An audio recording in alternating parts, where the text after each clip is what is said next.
à un moment qui peut déterminer le destin d'une nation. Alors je souhaiterais que ces premiers mots aillent et soient entendus directement par les détenus de la prison de Rebos. Nos frères, mes frères, qui, dans cet espace destiné à accueillir 600 personnes, sont 3000, dont 700 prisonniers politiques, entassés dans des chambres de 70 mètres carrés à plus de 200, interdits de dormir allongés, enfermés pour beaucoup sans jugement depuis des mois, parce qu'ils ont eu le tort de penser, de risquer et de lutter. Je tiens à profiter de ce privilège extraordinaire qui m'est offert par votre présence et par la visibilité que vous nous avez offerte pour que leur nom résonne par-delà les murs de ces prisons qui les tiennent enfermés, pour que le monde entier sache qu'il ne s'agit pas simplement du destin d'un homme, Ousmane Sonko, porteur des espoirs de tout un peuple, placé en détention provisoire, enfermé à 6 mois d'une élection pour l'empêcher de se présenter, mais également de 1700 individus, 1700 corps, qui dans l'ensemble des prisons du Sénégal continuent de croupir, sans accès à la justice, sans une once de visibilité.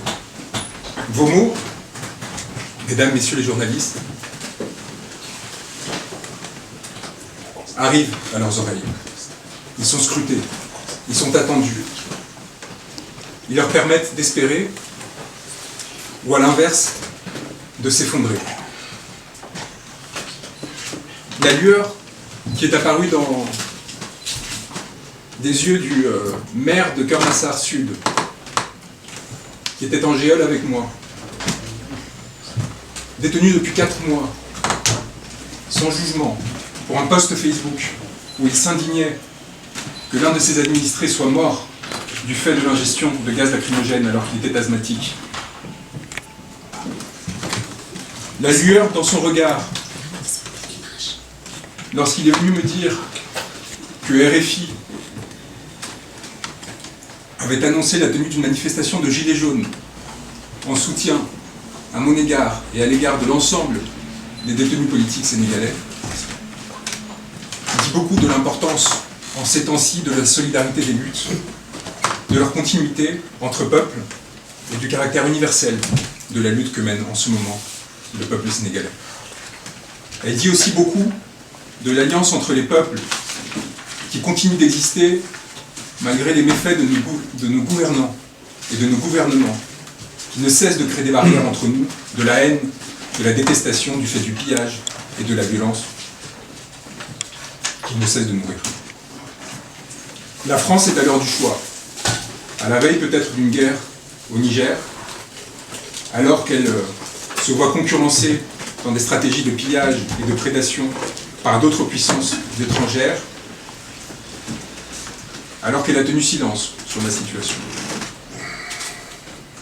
Elle doit s'interroger sur sa nécessité d'exprimer, non pas seulement de soutenir silencieusement, les peuples africains. La France, mon pays, doit se tenir du côté des peuples, elle doit avoir ce courage si elle souhaite maintenir un lien avec ce reste du monde, non plus pour le piller et l'exploiter, mais pour construire ensemble un devenir. Autrement, ce sera la violence, ce sera le pillage, ce sera la révolte, et ce sera, quoi qu'il arrive, la liberté et la souveraineté des peuples africains. Nous sommes à l'heure du choix,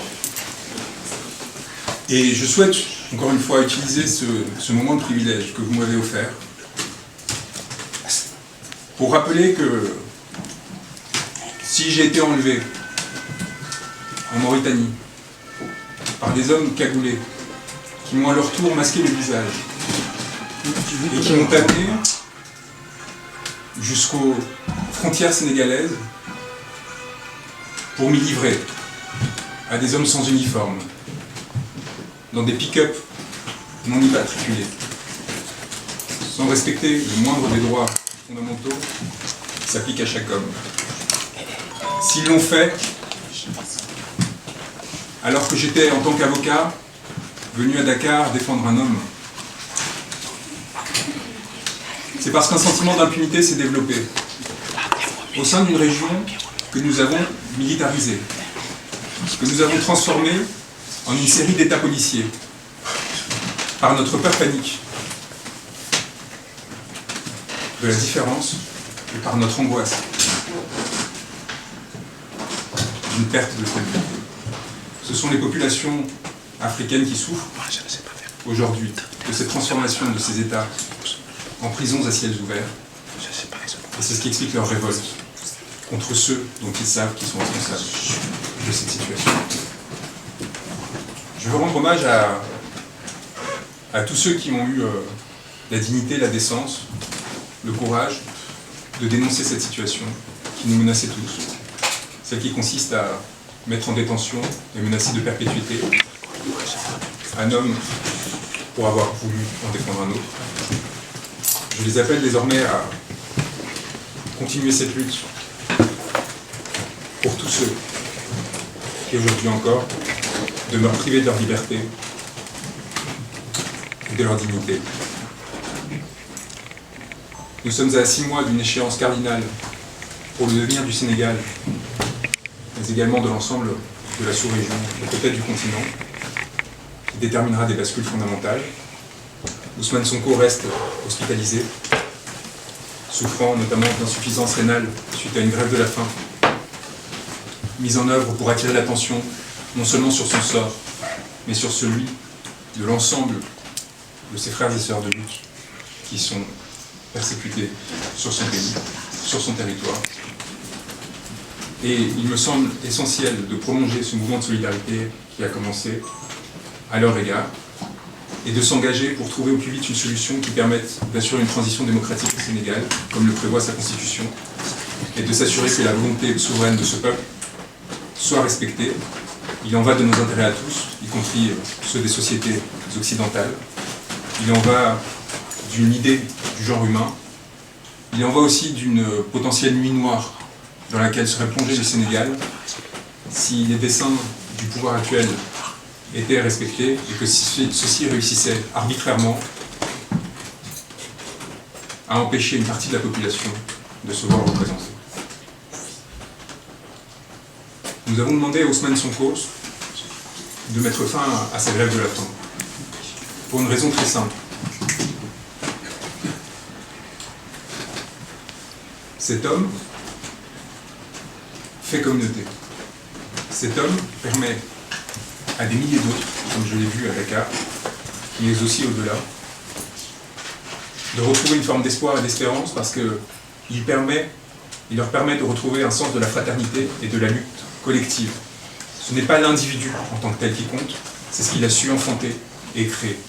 En conséquence de quoi nous avons besoin de lui, encore une fois, non pas du fait d'une lutte idéologique, mais simplement parce que, à travers lui, nous allons protéger cette idée du politique, qui consiste à créer du lien, à travers la lutte, redonner de l'espoir et permettre aux individus de survivre dans des conditions qui autrement les amèneraient au désespoir et à la catastrophe. Je suis très heureux et très fier d'être aux côtés de mon confrère, Maître Larifou, qui, des Comores, a rejoint le pool d'avocats qui assistent Ousmane Sonko. Je voudrais rendre hommage à mes confrères qui, au Sénégal, au quotidien, sont confrontés au risque pour leur carrière, mais aussi pour leur liberté, comme Le cas de Babacar Ndiaye l'a encore démontré, parce qu'ils ont décidé de se placer du côté des déshérités. Ces individus doivent être protégés, ils doivent savoir que nous sommes à leur côté, que nous ne les lâcherons pas, et que chaque fois qu'il faudra prendre un risque, y compris s'il s'agit de traverser des milliers de kilomètres et de se confronter à des mandats d'arrêt internationaux iniques et injustifiés, ils nous trouveront de leur côté. Je laisse la parole à mon confrère et nous répondrons ensuite à toutes les questions que vous souhaiterez nous poser. C'est maintenant qui va prendre la parole. Au nom du collectif des avocats d'Ousmane Sonko qui sont basés ici à Paris et de commissions de sa détermination et sa conviction à assurer la défense de notre client commun, Ousmane Sonko, mais au-delà de notre client, toutes les personnes victimes, je le dis volontairement, je prononce volontairement le mot, de la barbarie et puis de la méchanceté humaine et puis du goût du pouvoir. On a tendance à parler moins de leur sort et notre confrère a le mérite d'avoir été le premier à saisir les instances internationales des crimes contre l'humanité commis au Sénégal. Et c'est parce qu'il a eu ce courage de porter haut et partout la cause des centaines des Sénégalais qui souffrent que le pouvoir en place a cru justifier de le humilier, de l'empêcher d'exercer son métier d'avocat, puisque c'est la question qui se pose, c'est le libre choix d'une personne, à savoir Ousmane Sonko, fait en la personne de Maître Franco pour assurer sa défense. Le cas de notre confrère illustre parfaitement les difficultés que nous rencontrons sur place à Dakar pour assurer la défense de notre client. Nous ne sommes pas libres, alors que c'est le principe fondamental à toutes les sociétés démocratiques pour assurer la défense de notre client. Je tiens quand même à le rappeler, la veille d'un procès sur une diffamation, un délit de diffamation auquel notre client était prévenu, alors qu'il est arrivé à Dakar, la veille pour assurer, en même titre que nous, la défense de M. Ousmane Sonko, notre confrère a fait l'objet d'une interdiction de rentrer sur le territoire du Sénégal, a été reconduit aux frontières. Donc n'a pas assisté, alors qu'il avait préparé sa défense, et la défense de M. Sonko reposait en partie au travail qui a été fait par notre confrère, qui n'a pas su donc assurer la défense de notre pays. Il a travaillé à distance, mais ce n'était pas suffisant. On lui reproche aujourd'hui d'avoir trouvé le moyen de rentrer sur le territoire du Sénégal pour assumer sa responsabilité, puis assurer la défense de M. Sonko. C'est dans ces circonstances qu'il a fait l'objet d'humiliation. Au-delà de sa personne, ce sont tous les avocats qui ont été humiliés par les autorités sénégalaises. Et ça, nous ne pouvons pas accepter cette humiliation. Je tiens aussi à rappeler que de nombreux confrères constitués pour M. Ousmane Sonko font l'objet des procédures disciplinaires. Et il y en a d'autres qui font l'objet de poursuites pénales également. Ce sont des mesures qui ont été opportunément, des procédures qui ont été opportunément ouvertes pour justement décimer la défense de M. Ousmane Sonko. Donc pour ça, notre confrère a notre soutien et nous exprimons notre admiration et notre encouragement à notre confrère. Il a pris le risque, et le risque qu'il a pris est l'illustration des difficultés que nous rencontrons pour justement assurer la défense de M. Sonko et puis de toutes les victimes de cette barbarie. Puisque lorsque vous envoyez des milices accompagnées par des forces soi-disant de sécurité, mais des forces de désordre, pour tuer froidement, au vu et au su de tous, des manifestants, c'est que ce régime n'a rien de démocratique.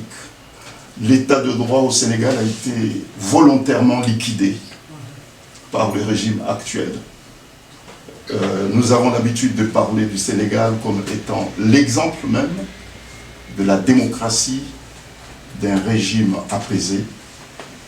Mais là, ce n'est pas le cas. Il y a une liquidation de toutes les valeurs héritées par ceux qui ont bâti ce grand pays qu'est le Sénégal. Et ça, nous ne pourrons pas accepter. Il est difficile, effectivement, de parler de la situation pénale de notre client sans glisser sur le volet politique, et mon confrère a bien fait de le dire. On est quand même à 6 mois d'une élection capitale pour le Sénégal, puisqu'il est question pour le Sénégal de choisir un de ses enfants, librement un de ses enfants, pour justement dégager une vision qui n'est pas celle de ceux qui conduisent ce pays au jour d'aujourd'hui.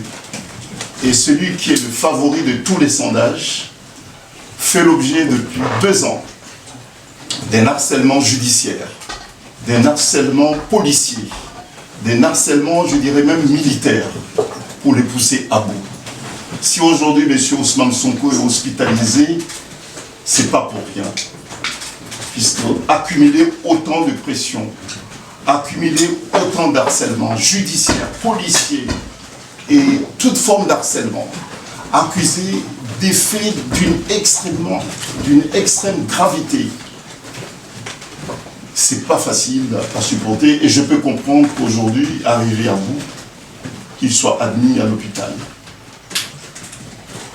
Et cette visibilité que vous offrez à la cause de tous les Sénégalais est une opportunité pour nous, effectivement, de dénoncer ce qui se passe sur place. Ce n'est pas parce que notre confrère a été malmené, a été humilié, que la profession d'avocat a été humiliée par le régime en place au Sénégal, que nous allons baisser le bras. Nous y retournerons pour continuer notre travail. Et nous ne serons pas seuls, puisque cette profession, elle est portée par des millions de gens qui croient qu'il faut de la défense dans une société démocratique. Et ce qui n'est pas le cas. Donc ce mépris affiché à la défense, ce mépris affiché à l'état de droit, ce mépris affiché à la justice, aura une réponse. C'est notre détermination et notre volonté infaillible pour rassurer la défense de M. Sonko et puis des autres Sénégalais qui souffrent en ce moment de ce déficit démocratique, de ce déficit de droit dont est victime ce pays. Il y a effectivement, et mon confrère a bien fait de le dire, il y a une solidarité des peuples. Et puis il y a aussi une convergence des luttes pour les libertés et la démocratie en Afrique. Notre client a le mérite d'être l'un des piliers de ce combat. Et ce combat maintenant est partagé par tous les 54 pays d'Afrique. Il y a des Ousmane Sonko qui se réveillent dans tous les pays d'Afrique. Et ça, personne ne peut empêcher ce vent de liberté. Et nous devons, en tant qu'avocats, effectivement accompagner ceux qui, en Afrique, partout en Afrique, aspirent à ce grand changement. Voilà. Est-ce que vous pouvez revenir plus précisément sur les circonstances de votre arrestation en Mauritanie?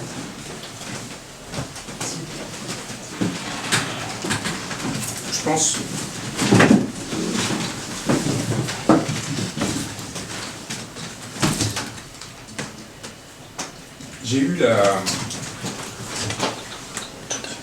j'ai la chance d'être aujourd'hui devant vous, alors que tout invitait à ce que des mois, voire des années, me maintiennent enfermé dans la prison de Lagos. J'ai cette chance, grâce à vous, qui, face à une responsabilité écrasante, celle de décider ce qui doit être su et ce qui, au contraire, peut être ignoré, avait décidé d'en parler, avait poussé la société civile, les gouvernants, mes confrères, à intervenir pour empêcher que ce soit le cas. Des milliers d'autres n'ont pas cette chance. Et c'est pour eux qu'aujourd'hui, il faut prendre la parole et utiliser cet espace que vous nous donnez. Les circonstances dans lesquelles j'ai été enlevé, puisqu'il ne s'agissait pas d'une arrestation, puisqu'aucun mandat ne m'a été donné, puisqu'aucun procureur ni juge n'est intervenu, puisqu'aucun de mes droits n'a été respecté, puisque mon intégrité physique a été atteinte, ne sont qu'un symptôme, un exemple de ce à quoi sont exposées les populations, non seulement du Sénégal et de la Mauritanie, mais d'une grande partie de la sous-région.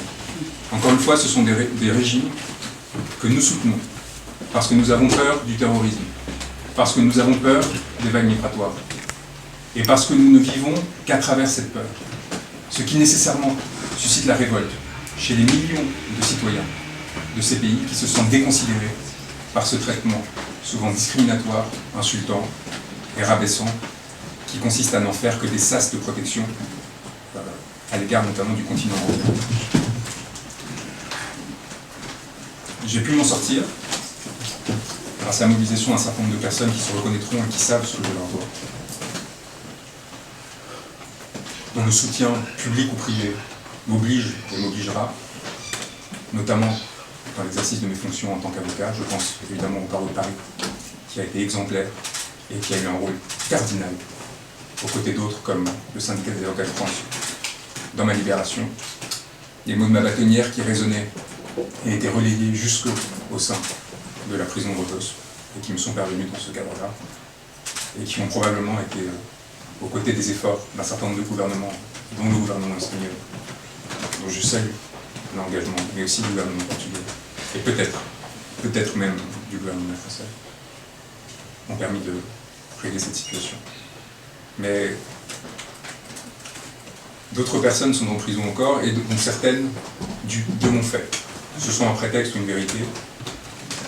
Je sais la responsabilité que j'ai dans la situation d'un certain nombre de Sénégalais. Je sais la responsabilité que j'ai prise à ce que ma libération soit la première, à ce qu'elle ouvre la porte à la libération de l'ensemble des prisonniers politiques pour permettre, encore une fois, cette transition démocratique que lui réclame le peuple sénégalais. Je l'invite à faire cesser les violences qu'il inflige à Ousmane Sonko, à lui laisser se présenter librement aux élections qui viennent. Et j'invite la communauté internationale qui s'est intéressée au sort du Sénégal à travers mon affaire. Les nombreuses personnes qui se sont mobilisées pour la première fois au sujet de la situation au Sénégal du fait de mon affaire, à prolonger leur effort et à inciter ce gouvernement souverain à faire ce geste qui permette de réduire les violences qui ont traversé et continueront de traverser autrement ce pays. Comme nous l'avons fait, je pense avec un certain succès en saisissant la Cour pénale internationale, ce qui a permis, à mon sens, déjà de réduire l'utilisation de la violence par le régime actuel pour réprimer les manifestations. Il faut que cet effort collectif continue, il faut savoir passer la page. Je pense qu'il y a la possibilité, peut-être la dernière, d'une main tendue pour sortir de cette situation. Autrement, je crains que les heures qui attendent ce pays soient sombres et que ce soit encore une fois le peuple sénégalais qui en paye les conséquences. Nous ne le souhaitons pas, notre client ne le souhaite pas. Et il espère que la raison reviendra et qu'encore une fois, à travers cette première libération, d'autres suivent. Nous avons appris celle d'un journaliste reconnu à Dakar ce jour, qui a été détenu de façon parfaitement justifiée. Mon confrère, Bakar Ndiaye, a été libéré. Il faut que ce mouvement s'étende et que le Sénégal retrouve sa normalité démocratique.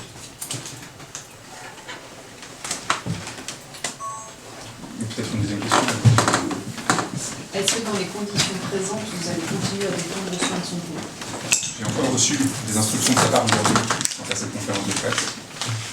Il m'a demandé d'utiliser ma situation,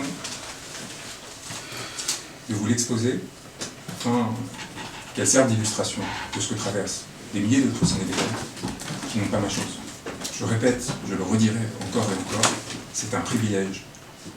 Et cela m'oblige de vous avoir devant moi.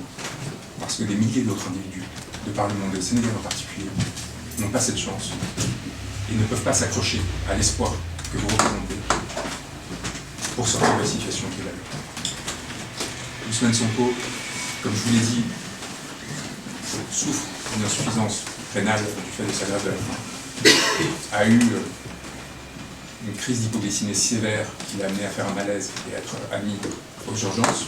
Sa situation se stabilise.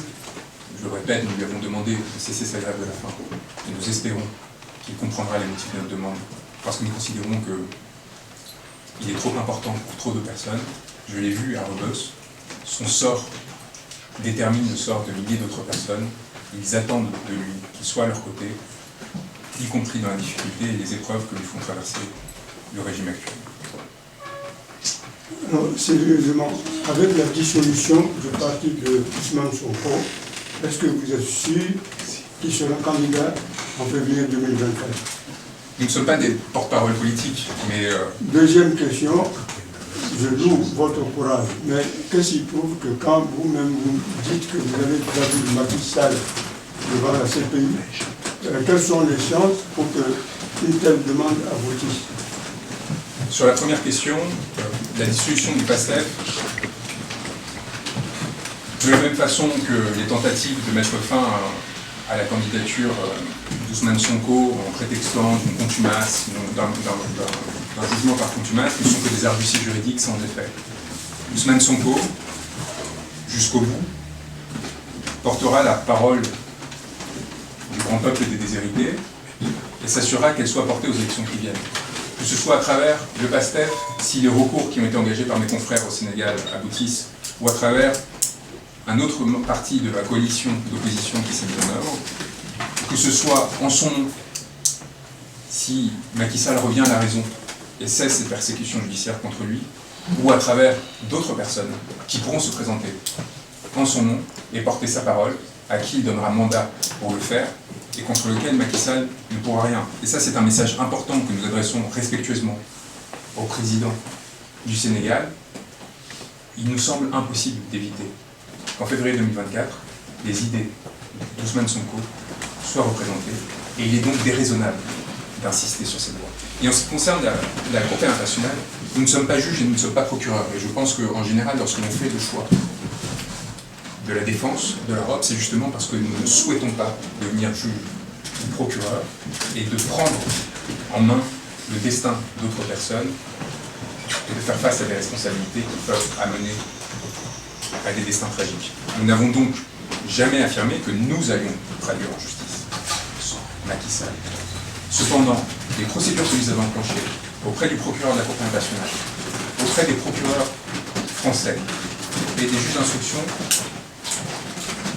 du pôle crime contre l'humanité du tribunal judiciaire de Paris ont toutes les chances de prospérer. Les victimes sont constituées, au-delà évidemment des membres du PASTEF, des familles de victimes de meurtres, de torture. Les faits sont établis, sont étayés, et le travail que nous avons fait effectuer, qui a été rendu public, est suffisamment solide pour lancer l'ouverture d'une instruction qui mettra fin à toute forme d'impunité. Cependant, nous l'avons dit et nous le répétons, notre espoir, parce que c'est l'espoir d'Ousmane Sonko, c'est que cette résolution soit sénégalaise.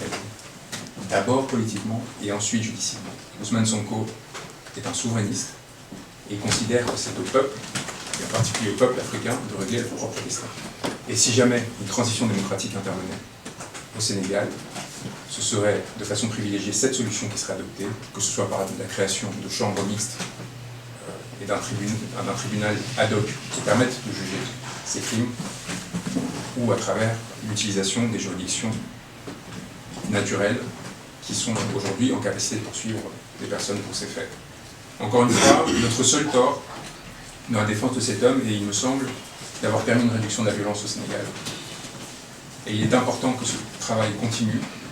Il est important que l'on comprenne que ma venue au Sénégal, contrairement à ce qui a pu être affirmé, n'était pas une provocation, n'était encore moins une transgression ou la commission d'un quelconque délit, mais était au contraire la réaffirmation de principes fondamentaux de tout régime démocratique et libéral, qui consiste à permettre à un homme d'être défendu par l'avocat qu'il se choisit, et de ne pas voir cet avocat poursuivi du fait de cette défense. Par rapport à votre contrôle judiciaire, est-ce que c'est faisable? Quelles sont les conditions? Est-ce que vous pensez que c'est une décision sérieuse ou simplement un bluff de la part des autorités judiciaires du Sénégal, de tout le respect qu'on les accorde? Aussi, j'ai lu quelque part que par rapport à votre mandat international, d'arrêt international, c'est un procureur de la République qui devait le faire, le contraire, c'est le procureur général qui devait le faire, au lieu d'un procureur de la République. Est-ce que ce mandat, est-ce qu'il est exécutable ou pas?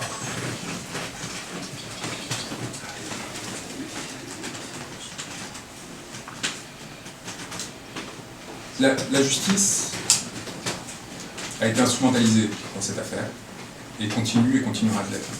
Il ne s'agit donc pas pour moi de rentrer dans un débat qui virera à l'argutie, qui soit procédural ou pas. Les seuls mots que j'ai prononcés devant la justice sénégalaise, comme cela a été rappelé publiquement, sont les mots qui ont été prononcés par l'une des figures les plus importantes du panafricanisme, Thomas Sankara, dans un discours à l'ONU. Ces mots étaient « seule la lutte libère ». Ces mots sont la seule réponse que j'ai adressée à la justice sénégalaise, non par défiance, mais justement par respect. Et c'est ces mots auxquels je me tiendrai aujourd'hui en réponse aux procédures qui ont été enclenchées à mon encontre.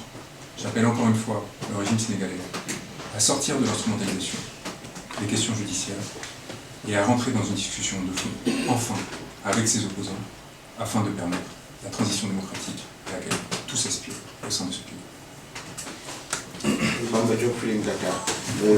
Excusez-moi, avant de prendre une autre question, je souhaiterais rebondir par rapport à une question qui a été posée par le doyen, pour dire que, bon, s'agissant de la candidature de M.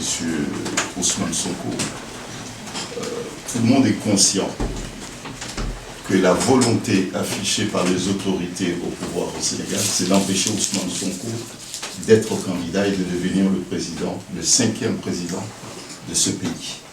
Ça, c'est une volonté qui est affichée depuis des années. Et à partir de là, il y a instrumentalisation à ciel ouvert de l'institution judiciaire. Si vous vous souvenez, c'est récent, hein. Il y a d'abord une première procédure, soi-disant pour des faits de viol, qui ne tenaient pas debout. Et puis il y a une histoire de diffamation. Ousmane Sonko n'a pas été jugé par le tribunal correctionnel de Dakar. Il a demandé à ce que l'affaire soit renvoyée pour lui permettre d'être présent, puisque les conditions ne s'y prêtaient pas du tout. Il y a ses avocats, je le disais tout à l'heure, il y a un des avocats, notamment mon confrère, qui a été empêché de se rendre au Sénégal. Il y a un des confrères qui était constitué dans le dossier la veille de l'audience, a fait l'objet d'une mesure l'empêchant immédiatement d'exercer son métier d'avocat. Et le client n'a pas été autorisé, enfin, le client ne pouvant pas, pour des raisons de santé, prendre part à son procès. Et puis, qu'est-ce qu'ils ont décidé? Ils ont décidé de le condamner malgré son absence, malgré l'absence des avocats. Et puis, c'est pas fini. Lorsque la décision a été rendue, le ministre en question qui avait engagé la procédure, qui avait déposé plainte contre M. Ousmane Sonko, lorsque le verdict a été rendu, a exprimé sa satisfaction. Quelques instants après, a dit qu'il allait interjeter appel parce que ce qui l'intéressait, ce n'était pas la condamnation pécuniaire de M. Ousmane Sonko, puisqu'il était de partie civile. Mais ce qui l'intéressait, c'était l'inéligibilité de M. Ousmane Sonko. Si vous comptez présidentielle, je pense que là, c'est faire vraiment preuve de naïveté. Voilà. Donc c'est pour cette raison qu'il s'agit d'un problème politique, et la réponse ne peut être judiciaire mais politique. Voilà. Maître Bamba Diop Feeling Dakar, de sources très proches, vous avez versé de chaudes larmes en prison.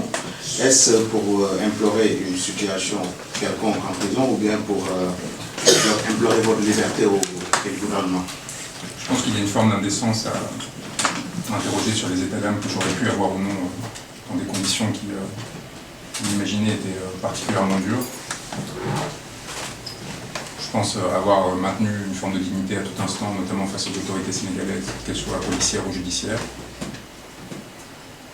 Je pense avoir aux côtés de mes frères et sœurs de lutte tenu droit à tout instant. De façon toujours respectueuse mais exigeante, sans concéder à quelconque moment, avec quelconque forme de peur et d'intimidation, malgré les forts dangers auxquels nous étions confrontés. Nous continuerons à le faire, encore une fois, que ce soit auprès d'Ousmane Sonko, ou des nombreuses personnes qui luttent à travers le monde et qui nous avons eu l'honneur et le privilège de défendre. Le jeune Assange, le fondateur de Wikileaks, dont je rappelle qu'il est encore enfermé dans une prison antiterroriste après des années de persécution par les États-Unis, qui a fait l'objet de cabales similaires à celle qu'a subie Ousmane Sonko, et qui n'a eu pour seul tort que de rendre public des informations d'intérêt général concernant des crimes commis par les pouvoirs occidentaux. J'ai eu son sort à l'esprit très souvent au cours de ces jours.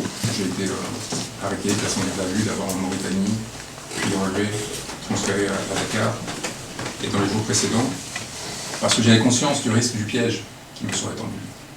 J'avais souvenir, de façon précise, que le mandat d'arrêt international, dont on n'est pas certain de son existence réelle, qui avait été annoncé par le procureur de Dakar, avait été précédé 48 heures avant d'un signalement du Quai d'Orsay aux autorités judiciaires françaises. Et nous avions la conscience d'une potentielle instrumentalisation de cette situation à des fins politiques, politiciennes, dans mon pays, en France, et de l'instrumentalisation de l'instance judiciaire, non plus seulement à Dakar, au Sénégal, mais également en France. Et dans ces conditions-là, il m'apparaît important de rappeler l'universalité de la lutte à laquelle nous sommes aujourd'hui confrontés, et de l'importance partout de veiller au respect des principes que nous énonçons, parce qu'il en va de la souveraineté des peuples, de leur capacité à défendre leur bonheur et leur droit à la souveraineté et à l'intégrité, et parce qu'il en va potentiellement de notre destin à tous. Les juges auxquels j'ai été confronté à Dakar, les magistrats, pourront demain faire l'objet de cabales similaires à celles que nous avons subies en tant qu'avocats. Il faut qu'ils en aient conscience. Si notre robe ne nous protège pas, si la fonction de journaliste, si le mandat, parce qu'il y a de nombreux maires qui sont aujourd'hui détenus à Dakar, démocratiques, si ce mandat démocratique ne protège pas, eh bien, c'est l'ensemble des corps intermédiaires, comme on les appelle, qui sont exposés. Alors quelque part c'est bien, parce que ça leur permet de vivre avec la peur que connaissent les simples citoyens, entre guillemets, de se rendre compte de cette vulnérabilité, de ne pas se sentir protégé, mais de l'autre côté, évidemment, ça fragilise l'ensemble des institutions et donc la stabilité du pays. Il faut prendre garde, à force de vouloir préserver à toute fin notre influence, la sorte de cohésion artificielle que les régimes autoritaires permettent sur un territoire donné de mettre en œuvre, de ne pas nourrir, de ne pas mettre en germe la violence, voire la guerre civile. Parce que la décomposition des territoires et des États de la sous-région est encore envisageable, avec des conséquences catastrophiques qui pourraient arriver.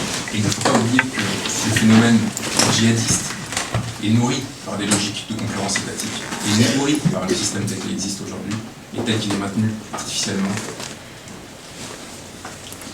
sous respiration artificielle par un projet politique. Il y a vraiment une réflexion à avoir de fond là sur ce qui est en train de se passer. Je pense que ce qui se passe au Sénégal, ce qui se passe au Niger de façon coagulée, et évidemment s'influençant mutuellement.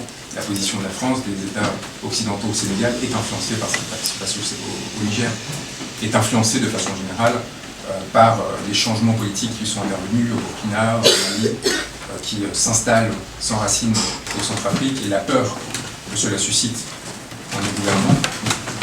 Sauf que cela peut amener à des mauvais choix, à des erreurs, voire à des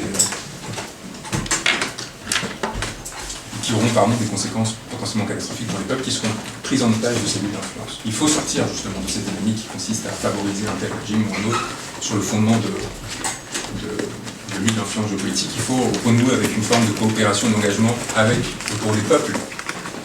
La politique diplomatique de la France, si elle souhaite retrouver son influence, doit s'adresser directement aux populations, doit mettre en place des politiques d'investissement, d'éducation, de formation, d'échanges culturels à égalité, dans les deux sens, qui touchent directement les populations. C'est la seule façon pour la France de recouvrir une forme de respect, une forme d'écoute au sein de populations qui n'en peuvent plus de ces jeux de pillage, d'influence et de tricherie mutuelle. Sauf que, et c'est la seule incise politique, peut-être que je vais me permettre par rapport à la situation en France, on a l'impression que notre gouvernement ici est tout aussi aveugle aux aspirations de son peuple souverain qu'à Dakar. C'est ce qui explique probablement que la parole que je porte au nom d'Ousmane Sonko ait cette influence à Dakar et qu'à l'inverse, la lutte du peuple sénégalais ait cet écho en France au sein d'un certain nombre de mouvements, notamment les Gilets jaunes. Il y a une identité mutuelle qui s'est créée. On a l'impression d'être confronté à des problématiques similaires. Ces problématiques semblent identiquement ignorées par nos gouvernements du territoire, avec des gestions et des formes de violence qui sont certes différentes à la fois en termes d'intensité et d'organisation, mais qui trouvent aussi des échos communs. Et c'est encore une fois, du coup, à l'horizontale et de façon très humble et très admirative que je me suis engagé pour porter cette parole d'Ousmane en son nom, avec un respect et une admiration qui ne sont pas feintes. Il nous apprend beaucoup, et le peuple sénégalais nous apprend beaucoup à travers lui. J'avais le privilège d'échanger quotidiennement avec M. Sonko jusqu'à son arrestation. Et c'est là aussi, à mon avis, une conscience de la part du pouvoir sénégalais, c'est-à-dire l'importance du lien que nous avons formé, qui peut-être est plus puissant encore que celui qui naturellement se forme entre un avocat et son client dans le cadre d'une affaire pénale particulière. Et c'est probablement ce à quoi le gouvernement sénégalais, mais probablement aussi mon gouvernement, ont souhaité s'attaquer pendant cette période.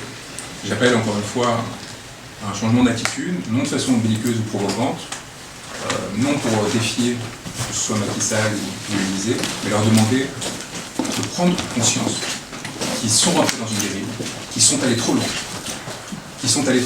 Parce que le soutien que j'ai eu l'honneur de recevoir pendant cette période, provenant de toute famille politique, de personnes qui se sont opposées férocement à moi ces dernières années, qui m'ont déconsidéré pour de nombreuses raisons, est significatif, non pas de ma valeur, mais au contraire de la gravité de la transgression qui a été commise par les personnes qui nous font face. Et c'est pour défendre un certain nombre de valeurs que ces personnes ont décidé de me défendre moi. J'en ai pleinement conscience et je salue leur capacité à avoir dépassé nos différends pour s'engager de cette façon. Ouais. Merci beaucoup. Que vous avez énoncé deviennent insignifiants si on regarde la situation dans son ensemble encore une fois du Sénégal et le caractère massif des violations des droits fondamentaux du peuple sénégalais et du nombre de personnes qui les subissent aujourd'hui et des conséquences potentielles que cela peut avoir pour le destin de millions de personnes. Et c'est, à mon avis, de cela et de cela seul dont il faut parler, et non pas faire nourrir la chronique du spectacle, du scandale, qui m'apparaîtrait indécente dans ces circonstances. Ce que j'ai vu à vos postes, c'est de ça dont je souhaite que l'on parle. C'est de ça dont il faut parler. Et non pas le sort d'un petit occidental blanc qui, peut-être, parce qu'il est un petit occidental blanc, a eu le privilège de voir une attention particulière se lever sur lui. Que ce qui m'est arrivé, comme me le demande Ousmane, sert simplement d'illustration, moi, être particulièrement protégé. Moi, être dont on sait les conséquences que cela aurait d'atteindre à son intégrité. Si l'on s'est attaqué à moi de cette façon, imaginez-vous ce qui arrive au quotidien pour des millions de Sénégalais qui ne bénéficient pas des protections qui sont les miennes. Voilà la seule chose qui compte aujourd'hui, exposer la situation actuelle dans ce pays, en sachant qu'à travers cette lutte, bien d'autres s'en nourriront, et qu'elle permettra par répercussion, comme je l'ai dit quand j'étais à Dakar, de la Guadeloupe à la prison d'El Marche, en passant par bien d'autres peuples et bien d'autres personnes en lutte, de mettre en avant leur situation et ce que cela en coûte, y compris dans des régimes d'apparence démocratique, de tenir droit, de ne pas plier, et de se maintenir fier à ces principes, quel qu'en soit le coût, quels que soient les risques que l'on prend pour le faire. Si ce qui m'est arrivé peut servir d'exemple, et si l'on cherche à salir de différentes façons ce que j'ai fait, c'est justement pour éviter que cela s'arrête. C'est justement pour décourager les personnes qui pourraient se sentir inspirées par ce geste, par cet engagement et par ce courage. Donc je refuse de rentrer dans à la fois cette mise en scène potentielle de ce qui s'est passé et dans le débat que l'on chercherait à créer sur les conditions. Ce qui a été fait, c'est très clair. Je suis venu au Sénégal défendre un homme parce que cet homme me l'avait demandé. Je l'ai fait dans le respect des principes fondamentaux de ma profession, des lois et règlements. On a voulu me le faire payer cher et tout un monde s'est levé pour m'empêcher. Et cela seul, qui doit être rappelé. Maître, Oui, je souhaiterais rebondir là-dessus pour dire qu'effectivement, de ce qui est arrivé à notre confrère, je me répète, puisque c'est quand même important, de ce qui lui est arrivé, moi je pense qu'il faut retenir l'essentiel. L'essentiel, c'est quoi? C'est les difficultés que rencontrent les avocats pour exercer leur métier lorsqu'il s'agit de la défense de M. Ousmane Sonko et de toutes les victimes de la répression militaire au Sénégal ces derniers temps. Parce que mon confrère n'est pas allé au Sénégal pour faire du tourisme. Il est allé là-bas en qualité d'avocat pour assurer la défense des intérêts de ses clients et de notre client commun. Je pense que c'est l'essentiel, c'est ce qu'il faudrait retenir. Et il y a une première, c'est même pas une tentative, puisque moi je me suis rendu au Sénégal, j'étais présent à l'audience correctionnelle dans le cadre de l'affaire de la diffamation. Il devait être là aussi. Bon, j'ai eu la chance d'arriver l'avant-veille, mais si j'étais dans le même avion que lui, peut-être j'aurais été aussi reconduit aux frontières. Il a été reconduit aux frontières alors qu'il assure la défense d'un individu qui est resté, je pense qu'il faut le rappeler, 56 jours, sans le dire rarement. Ousmane Sonko est resté séquestré chez lui 56 jours, sans recevoir la visite de ses avocats. Les avocats ont été empêchés de tout contact avec leurs clients. Ça, c'est quand même inimaginable. Et puis là, on reproche à l'avocat d'avoir trouvé des moyens légaux pour se rendre au Sénégal. Il n'est pas passé par l'aéroport international de Dakar, mais il est passé par d'autres voies légales pour entrer au Sénégal. On lui reproche de ça. Bon, donc moi je pense qu'effectivement, pour ça, dans d'autres circonstances, on aura peut-être, si cela s'avère utile, de parler des circonstances de son arrivée, pourquoi il est passé par la voie maritime, ou bien la voie terrestre, ou bien la voie aérienne. Et ce qui est sûr, c'est qu'il est allé au Sénégal, non pas pour faire du tourisme, mais pour, dans le cadre de l'exercice de son métier d'avocat pour assurer la défense. Nous savons qu'au Sénégal, lorsqu'il s'agit de la défense de M. Sonko, c'est risqué. La preuve, il y a des confrères qui sont sur place, qui font l'objet des poursuites judiciaires, qui font l'objet des mesures disciplinaires. Il y a certains qui ont été suspendus. Et il y a un harcèlement qui est exercé sur les avocats de M. Ousmane Sonko. La défense est décimée. Donc voilà, c'est dans ces circonstances que notre confrère s'est rendu sur place. D'accord. Maître, une question. Halima Mouïdia, Dakar Matin et les autres nouvelles. Vous avez fait quelques jours la prison. Aujourd'hui, vous êtes, on peut dire, un droit-de-l'homiste. Aujourd'hui, dans les prisons sénégalaises, il y a beaucoup de citoyens qui sont embastillés. Est-ce que vous pouvez nous décrire les conditions dans lesquelles, parce que le plus souvent, les prisonniers, quand ils bénéficient d'une liberté provisoire ou d'une liberté totale, ils ont des séquelles. Est-ce que les quelques jours où vous avez résidé en prison, vous pouvez nous décrire les conditions dans lesquelles les prisons sénégalaises, dans quel état elles se trouvent? J'ai dormi J'ai dormi aux côtés de corps torturés, de corps qui portaient la trace de lourdes tortures. Il est très important que cela soit su. Les cicatrices liées à des violences policières qui n'étaient pas exceptionnelles. J'ai vu des corps qui ont été traversés par des balles. J'ai vu ces blessures dont on m'avait fait transmettre des photographies, des preuves documentaires qui ont été adressées à la Cour pénale internationale et aux juridictions françaises. Je les ai vus de mes propres yeux, entassés par centaines, dans des conditions inhumaines, inimaginables, dans lesquelles des individus ne peuvent se déplacer, faute d'espace, pour aller uriner, sont obligés de faire leurs besoins sur place, souillent et entachent ceux qui sont à leur côté, et restent pendant des heures dans cette position, sans pouvoir s'allonger, s'écarter, ou tout simplement circuler. Cette situation, elle est le fruit direct des choix politiques qui ont été faits par le régime actuel. Parce que cette surpopulation carcérale massive, on parle, encore une fois, je le répète, d'une prison construite pour 600 détenus, qui en accueille 3000. 3000. Cette situation, elle est le fruit du choix d'une répression féroce, massive, utilisant la justice pour éliminer les adversaires politiques. Les adversaires politiques à toutes les échelles.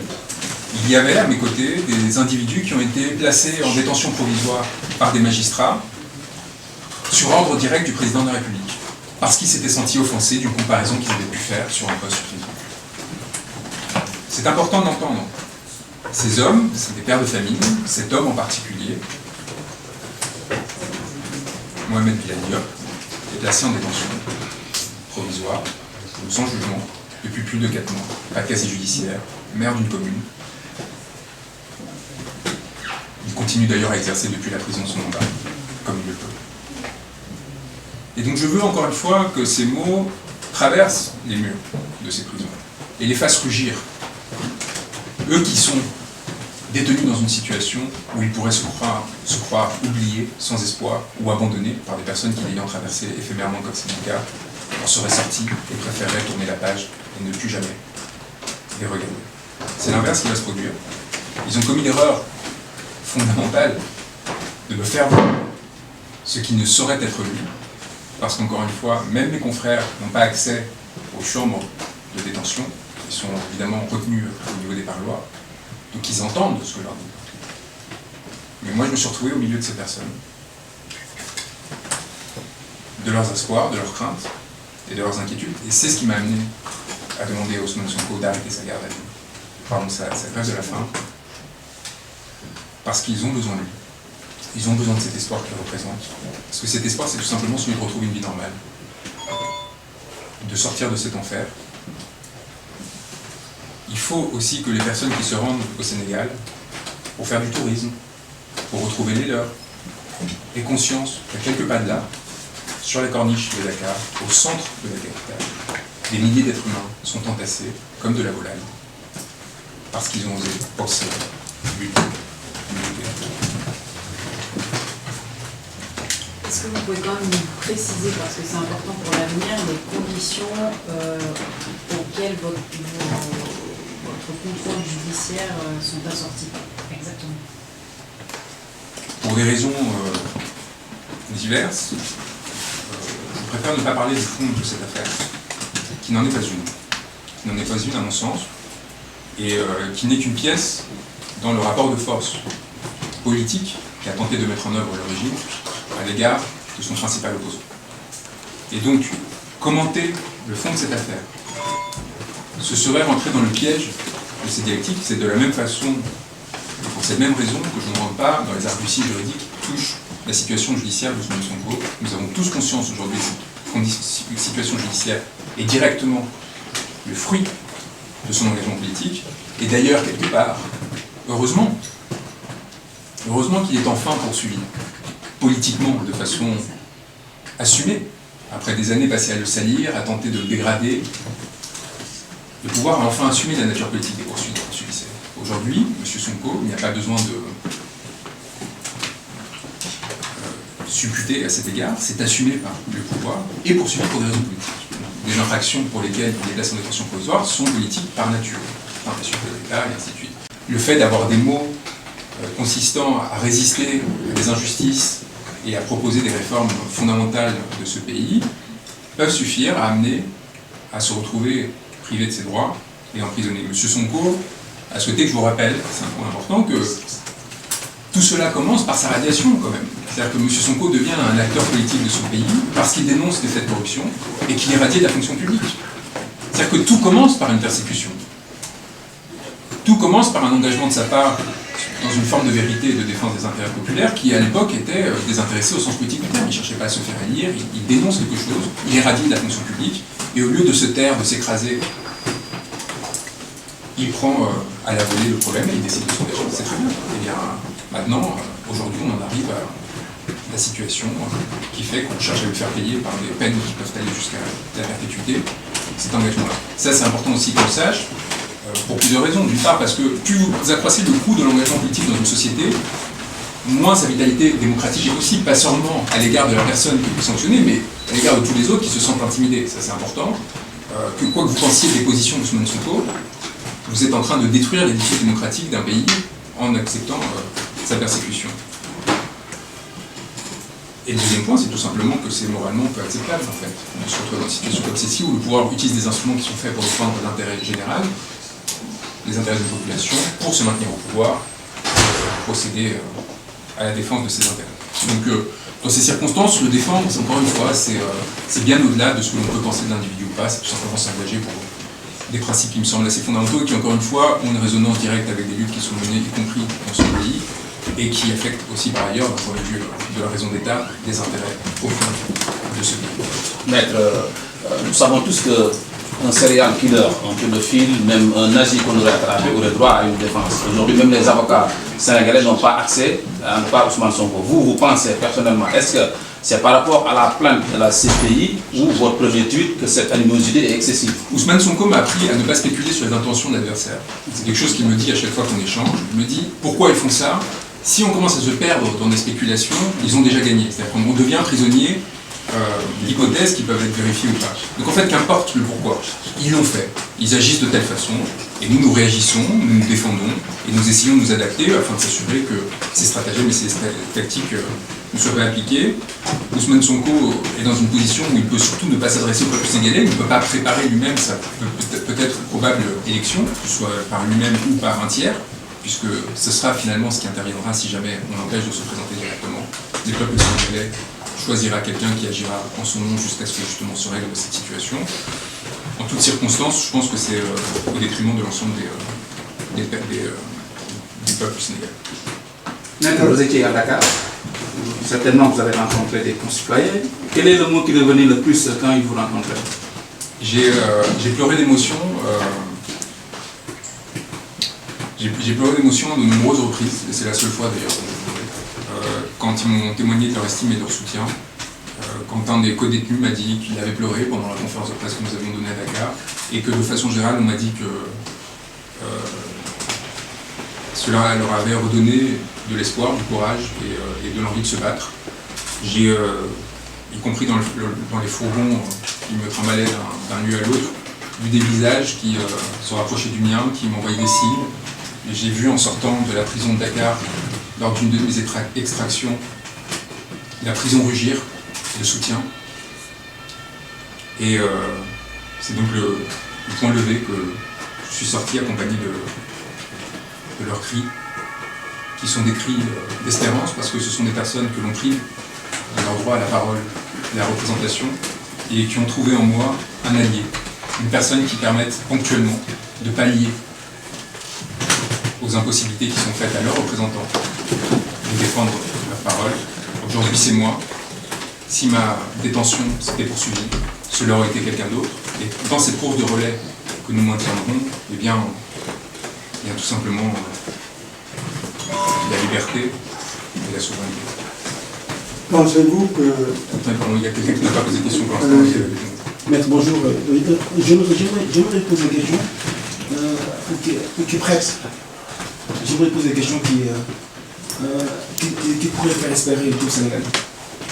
J'aimerais de votre bouche une réponse sincère, concise et précise. J'aimerais savoir, maître, comment vous avez laissé ce peuple debout ou se coucher? C'est ça ma question. Merci beaucoup.